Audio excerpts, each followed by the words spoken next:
నమస్తే వంశీకృష్ణ గారు. నమస్కారం మేడం. పిల్లలు బాగా చదవాలి అంటే మోటివేషన్ అవసరము అంటారా? అవసరమైతే అసలు ఎంతవరకు అంటారు? చాలా మందికి తెలియక చేస్తున్న మిస్టేక్ అనే చెప్పొచ్చు మోటివేషన్ చేయడం అంటే. అంటే మోటివేషన్ చేయడం అనేది తప్పు కాదు, కానీ ఏ టైంలో చేయాలో తెలుసుకోకపోవడం తప్పు అనమాట. దీనికి సంబంధించి ఒక చిన్న స్టోరీ మనందరికీ తెలిసింది, అయినా కూడా నేను ఒకసారి గుర్తు చేస్తాను మేడం. ఫర్ ఎగ్జాంపుల్, మామూలుగా ఒక ఎగ్ తీసుకుంటాం. ఎగ్ తన తల్లి కింద పొదిగితే అందులో నుంచి కొంతకాలం తర్వాత ఒక అందమైన కోడిపిల్ల బయటికి వస్తుంది. అదే మనమే తీసుకొని అది పొదిగి ఆ ఎగ్ బ్రేక్ అవ్వకుండానే మనమే దాని బయట నుంచి ఫోర్స్ నుంచి బ్రేక్ చేస్తే ఏమవుతుంది? ఆటోమేటిక్గా దాని జీవితం నాశనమైనట్లే. అంటే ఆ ఎగ్ నుంచి కోడిపిల్ల జీవితం అయితే మళ్ళీ ఏం రాదు, పొదిగినప్పుడు మాత్రమే జీవితం వస్తుంది. సమయం రావాలి. అంటే నేనేమంటున్నానంటే అవుట్ సైడ్ ఫోర్స్ యూజ్ చేస్తే అది బ్రేక్ అవుతుంది, ఇన్సైడ్ ఫోర్స్ వల్ల ఒక ప్రాణికి జన్మనిస్తుంది. మోటివేషన్ అనేది కూడా అవుట్ సైడ్ ఫోర్స్ వల్ల వేసేది అంత ఎఫెక్టివ్గా ఉండదు, ఇది చాలా ఎఫెక్ట్ చేస్తుంది పిల్లలకి. అదే ఇన్సైడ్ మోటివేషన్ అయితే వాళ్ళకి లైఫ్లో ఎదగడానికి హెల్ప్ అవుతుంది. ఎలా అంటారు? అంటే ఏ విధంగా అసలు? ఇప్పుడు చూడండి మేడం, ఫర్ ఎగ్జాంపుల్, అసలు మాటలే రానోడికి మాట్లాడు బాగా మాట్లాడు, చాలా బాగా మాట్లాడంటే మాట్లాడతాడా? మాట్లాడలేడు. ఆ స్ట్రగుల్ ఎంతో వానికే తెలుస్తుంది. ఫర్ ఎగ్జాంపుల్, చాలామంది పేరెంట్స్ ఉండి ఉంటారు. ఇప్పుడు సేల్స్ మార్కెటింగ్ తన బిజినెస్లో ఎలా చేయాలో ఆ పర్సన్కి తెలియదు, ఎవరు కూడా చెప్పలేదు. ఇప్పుడు మనము ఆ పర్సన్ని ఏమైంది మార్కెటింగ్ చేస్తలేవు, ఏమైంది సేల్స్ వస్తలేవు, ఏమైంది డీల్స్ క్లోజ్ చేస్తలేవు అని మనం వెంటబడుతుంటే ఆ పర్సన్ ఏం చేస్తాడు? ఇప్పుడు ఏం చేయాలో తెలిస్తే అది చేస్తాడు. నేనేమంటున్నానంటే ఆ పర్సన్కి అసలు ఏం చేయాలనో తెలీదు, నువ్వు మోటివేషన్ చేస్తే అది ఎట్లా వర్కౌట్ అవుతుంది? నేను మోటివేషన్ రాంగ్ అనట్లేదు, కానీ ఎప్పుడు చెప్పాలి? ఫస్ట్ ప్రాసెస్ చెప్పి దాని తర్వాత మోటివేట్ చేస్తే అప్పుడు ఆ ప్రాసెస్కి ప్రొసీడ్ అయ్యి ముందరికి పోతాడు. కానీ ప్రాసెసే చెప్పకుండా నువ్వు మోటివేషన్ చేస్తే వాళ్ళు ఎంత స్ట్రగుల్ అవుతారు. ఇప్పుడు చూడండి, సేల్స్ చేయాలి, మార్కెటింగ్ చేయాలి అంటే వాళ్ళకి తెలియదు, వాళ్ళు మార్కెట్లో ఎంత స్ట్రగుల్ అవుతారు. ఫర్ ఎగ్జాంపుల్, ఒక ప్లాట్ అమ్మాలి, ప్లాట్ బాగుంటుంది, ప్లాట్ మంచిగా ఉంది, తీసుకోండి, మళ్ళీ డబుల్ అవుతుంది. ఇవే అన్ని రొటీన్ డైలాగులు కొడితే ఎవరు తీసుకుంటారు? కొన్ని సైకలాజికల్ ట్రిక్స్ ఉంటాయి, వాటిని అప్లై చేసినప్పుడు అప్పుడు ఆ ప్లాట్ అది ఆటోమేటిక్గా ఆ సేల్ అనేది క్లోజ్ అవుతుంది. సో నేనేమంటున్నాను అంటే ఫస్ట్ ప్రాసెస్ చెప్పండి, తర్వాత ఆటోమేటిక్గా మోటివేషన్ వర్కౌట్ అవుతుంది. ఇదే విషయానికి వస్తే, ఒక కర్రీ చేస్తుంది మమ్మీకి అసలు వంటలే రావు. ఇప్పుడు నాన్న ఫోర్స్ చేసి మన ఇంటికి రిలేటివ్స్ వస్తున్నారు, కర్రీ బాగా చేయి అని అనుకోండి, పానిక్తో వచ్చింది కాస్త పోతుంది కదా. అంతే కదా, అంటే రియాలిటీలోకి వస్తే అంతే కదా. ఇప్పుడు కర్రీ బాగానే చేస్తుంది, ఎప్పుడో కొన్నిసార్లు మిస్టేక్స్ చేస్తుంటే ఆ మిస్టేక్ చేయకుండా తను ఎలా బాగా చేయాలో చెప్తే అప్పుడు వర్కౌట్ అవుతుంది. ఫస్ట్ ప్రాసెస్ని నువ్వు బాగా డెప్త్గా చెప్పు, తర్వాత మోటివేషన్ చేయి, ప్రాసెస్ ప్రకారం వాళ్ళు ప్రొసీడ్ అవుతారు. సేమ్ స్టూడెంట్స్ కూడా ఇంతే. స్టూడెంట్స్కి అసలు ఎలా చదవాలంటే ఈ మధ్యకాలంలో ఎవరు చెప్పారు? అందరూ చదవండి అంటారు, కానీ ఎలా చదవాలంటే మాత్రం ఎవరు ఆన్సర్ చేయరు. అది స్కూల్లో టీచర్స్ ఉండొచ్చు, పేరెంట్స్ ఉండొచ్చు. చాలామంది ఈ వీడియో చూస్తున్న ప్రతి పేరెంట్ కూడా ఒకసారి అనాలిసిస్ చేసుకోండి. మీ పిల్లల్ని అడగండి, అసలు బాగా చదవడం అంటే ఏంటి? పోనీ మీకు తెలుసా బాగా చదవడం అంటే? మీ స్కూల్లో టీచర్ని అడిగారా బాగా చదవడం అంటే? ప్రతి పేరెంట్ కూడా, ప్రతి పిల్లలు కూడా వాళ్ళకి అసలు ఆ అడిగే స్టేజ్ అనేది లేదు. అంటే వాళ్ళు అడగలేరు, టీచర్లు చెప్పలేరు, కాబట్టి వాళ్ళు స్ట్రగుల్ అవుతున్నారు. సరే, ఇలాంటి పిల్లల్ని తీసుకొని నేను ఒక 1 hour మోటివేషన్ చేసినాం. వాళ్ళకి మోటివేషన్ స్టోరీస్ బాగా చెప్పినాం.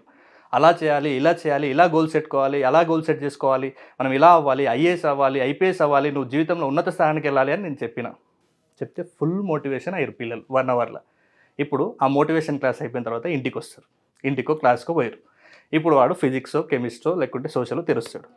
ఇప్పుడు తెరిచిన తర్వాత ఇప్పుడు ఆ మోటివేషన్ విన్నాడు, ఫుల్ ఫైర్లో వచ్చిండు, వాడు ఎప్పుడు కూర్చోడు, ఈరోజు కూర్చున్నాడు. ఇప్పుడు కూర్చున్న తర్వాత బుక్ ఓపెన్ చేసాడు, మళ్ళీ ఇది E=mc² ఫామ్లో వస్తలేదు వీడికి, చదవడం ఎట్లాగో వస్తలేదు, ఎలా సాల్వ్ చేయాలో అర్థమవుతలేదు, అసలు ఆ ఫిజిక్సే అర్థమవుతలేదు. మోటివేషన్ బాగా వర్కౌట్ అయ్యిందా? ఇప్పుడు ఆ బాబు ఏం చేయాలి? ఫుల్ మోటివేషన్ చేసినాం, 1 hour పాటు నేను చెప్పిన వాడికి అలా చేయాలి, ఇలా చేయాలి, చదవకపోతే ఎన్ని నష్టాలు ఉంటాయి, చదివితే ఇన్ని లాభాలు ఉంటాయి, మొత్తం చెప్పిన.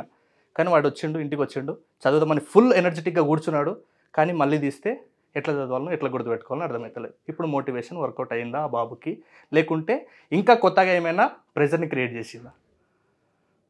ఆటోమేటిక్గా ప్రతి పేరెంట్ గుర్తుపెట్టుకోండి, మోటివేషన్ ఎప్పుడంటే ప్రాసెస్. పిల్లలకు చదవడం ఎట్లాగో తెలియదు, నేను చెప్తుంటాను, ప్రతి దానికి ఒక ప్రాసెస్ ఉంటుంది. నంబర్స్ గుర్తుపెట్టుకోవడానికి ఒక ప్రాసెస్ ఉంటుంది, లాంగ్ ఆన్సర్స్ గుర్తుపెట్టుకోవడానికి ఒక ప్రాసెస్ ఉంటుంది, షార్ట్ ఆన్సర్స్ గుర్తుపెట్టుకోవడానికి ఒక ప్రాసెస్ ఉంటుంది. ఇలా ప్రతి దానికి ఒక ప్రాసెస్ ఉన్నప్పుడు ఆ ప్రాసెస్ చెప్పకుండా నువ్వు మోటివేషన్ చేస్తే వర్కౌట్ అవ్వదు. ఫర్ ఎగ్జాంపుల్, చాలామంది ఎక్కువగా మోటివేట్ చేసేది ఎప్పుడంటే ఎగ్జామ్స్ ముందు. ఇప్పుడు మీరే చెప్పండి మేడం, ఎగ్జామ్స్ అంటే భయం ఎందుకు వస్తుంది? చదివింది గుర్తులేదన్నప్పుడు, గుర్తులేనప్పుడు. చదివింది ఎప్పుడు గుర్తుండదు? దాని మీద ఫోకస్ అండ్ ఇంట్రెస్ట్ అండ్ దాంతోపాటు దాని గురించి అర్థం కానప్పుడు, దానికి సంబంధించిన మెథడ్ ఎలా గుర్తుపెట్టుకోవాలో తెలియనప్పుడు. ఇప్పుడు సేమ్ ఇదే ఇప్పుడు ఒకసారి నేనేమంటున్నా, ఎగ్జామ్స్ అనేది ఫ్రూట్, దానికి సంబంధించిన రూట్ ఒకసారి కనుక్కోండి. ఇప్పుడు ఎగ్జామ్స్ అంటే భయం ఉందంటే నువ్వు ఫస్ట్ గుర్తుపెట్టుకోకపోవడం వల్ల నీకు భయం అయింది. ఎందుకు గుర్తుపెట్టుకోవాలంటే నువ్వు ఎట్లా చదివి గుర్తుపెట్టుకోవాలో తెలియదు. ఎట్లా చదివి గుర్తుపెట్టుకోవడం మీద నువ్వు ఎప్పుడైనా ఫోకస్ చేసినావు అంటే చేయలే. పోనీ నీకెవరైనా చెప్పారా అంటే చేయలే. మరి అలాంటప్పుడు నీకు ఫస్ట్ రూటే తెలియదు, నువ్వు ఫ్రూట్ ఎట్లా ఎక్స్పెక్ట్ చేస్తున్నావు? ఫస్ట్ ఆ రూట్ కరెక్ట్ ఉందో చూడు. ఎగ్జామ్ ఫియర్ ఉండకూడదంటే, ఫర్ ఎగ్జాంపుల్ మొన్ననే మనం ఒక వీడియో చేసినాం మేడం, మీకు ఒక 15 వర్డ్స్ చెప్పాను నేను. ఆ 15 వర్డ్స్ చెప్పిన తర్వాత మీరు జస్ట్ ఫస్ట్ చూసుకున్నప్పుడు చెప్పలేదు. తర్వాత నేను ఒక లింక్ క్రియేట్ చేసి ఒక టెక్నిక్ చెప్పిన తర్వాత ఆటోమేటిక్గా మీరు అన్ని వర్డ్స్ చెప్పారు. ఇప్పుడు ఆ రోజు నేర్చుకున్న వర్డ్స్ని మీకు ఒక పేపర్ ఇచ్చిన తర్వాత అదే సెంటర్లో కూర్చొని రాయమన్నా రాస్తారు, వేరే క్యాబిన్లో కూర్చోమని రాస్తారు, మీరు లేదు మీ ఇంటికి వెళ్ళిన తర్వాత ఒక పెన్ పేపర్ తీసుకొని రాయమన్నా రాస్తారు. అంతే కదా? అంటే నేర్చుకునే ప్రాసెస్ కరెక్ట్ ఉన్నప్పుడు నువ్వు ఏడ కూర్చున్నా రాస్తావు. నువ్వు నేర్చుకోవడం కరెక్ట్ లేదు కాబట్టి నువ్వు బోర్డ్ ఎగ్జామ్స్ అంటే భయపడుతున్నావు. నేను నేర్చుకునే ప్రాసెస్ అనేది రైట్ స్ట్రాటజీలో లేదు కాబట్టి నీకు భయం స్టార్ట్ అయింది, నీకు ఎగ్జామ్స్ అంటే భయం స్టార్ట్ అయింది. సో ఈ భయం స్టార్ట్ అవ్వడానికి వాళ్ళకి ఫస్ట్ రూట్ ఏంటంటే ఎట్లా చదవాలో తెలియకపోవడం.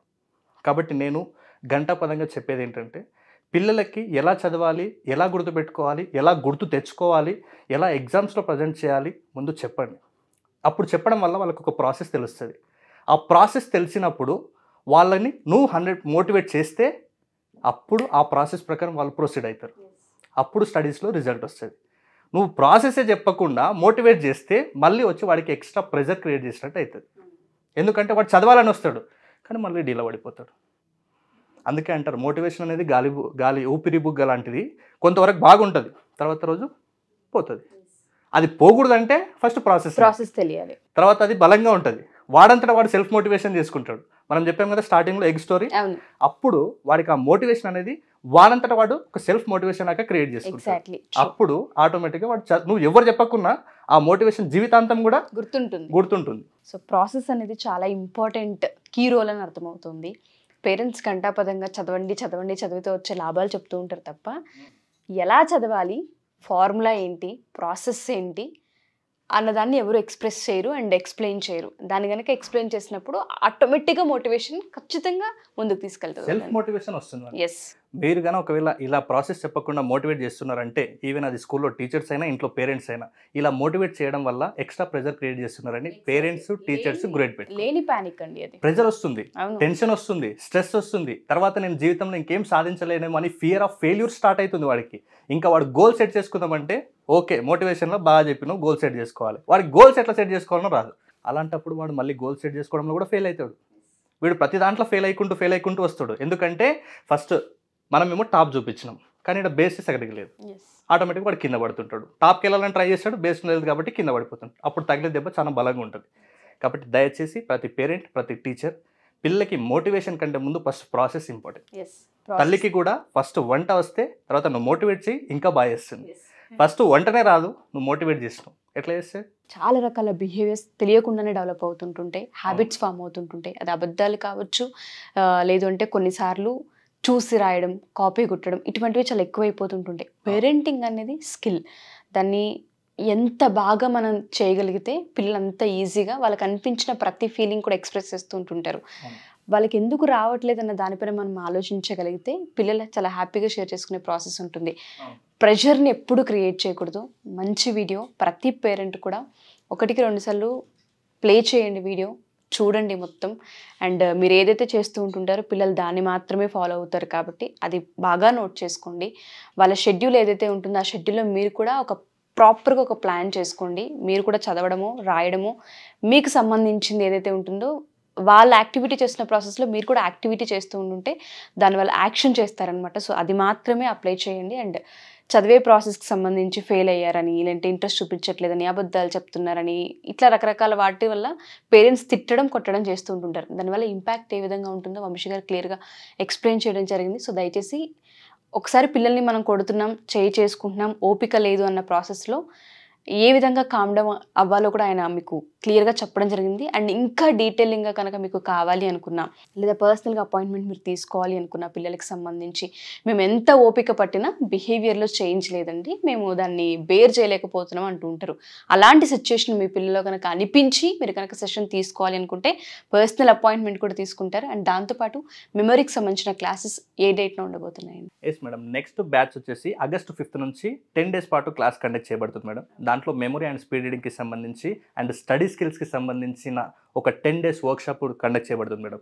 దీంట్లో ఇంతకుముందు మనం వీడియోలో మాట్లాడుకున్నట్టు ఎలా గోల్ సెట్ చేసుకోవాలి, ఎలా గుర్తుపెట్టుకోవాలి, ఎలా ఎగ్జామ్ అంటే టెన్షన్ లేకుండా ఉండాలి, ప్రతి విషయాన్ని గుర్తుపెట్టుకోవడానికి ఒక మెథడ్ ఉంటుంది. ఆ మెథడ్ని నేను వాళ్ళకి ఒక బ్లూ ప్రింట్ లాగా కంప్లీట్ స్టడీకి సంబంధించిన ఒక బ్లూ ప్రింట్ లాంటిది నేను అందిస్తాను. ఆ 10 daysలో memory plus speed reading 2 workshops కలిపి ఆ 10 days పాటు కండక్ట్ చేస్తాను మేడం. దెన్ నెక్స్ట్ వచ్చేసి ఇది ఆన్లైన్ జూమ్ ద్వారా లైవ్లో ఉంటుంది. నెక్స్ట్ ఒకవేళ ఎవరికైనా ఆ 10 days టైం లేదు మాకు, ఒకవేళ మేము ఆఫ్లైన్లో లైవ్లో వచ్చి అటెండ్ అవ్వాలనుకున్న వాళ్ళకి కూడా అవకాశం ఉంది మేడం. ఇంకా కొంతమందికి మాకు అసలు అంటే కనీసం ఆ 1 dayలో మాకు ఏమేమి మెథడ్స్ ఉన్నాయో కాంపిటేటివ్ వాళ్ళకి చాలా తక్కువ టైం ఉంటుంది. వాళ్ళకి 10 days అలాంటివి 5 days రావడం అంటే కొంచెం కష్టమవుతుంది. సో మీకు ఇంకా తక్కువ టైంలో కావాలి అనుకుంటే మీరు 1 or 2 daysలోనే అతి తక్కువ టైంలో కూడా మీకు కంప్లీట్గా ఆ స్కిల్స్ ఏవైతే ఉన్నాయో అవి నేర్పించడం జరుగుతుంది. థ్యాంక్ యూ వంశీ గారు, thank you so much. Thank you madam. Suman టీవీలో మీ పర్సనల్ అండ్ బిజినెస్ ప్రమోషన్స్ కోసం కింది నెంబర్కి కాంటాక్ట్ చేయండి.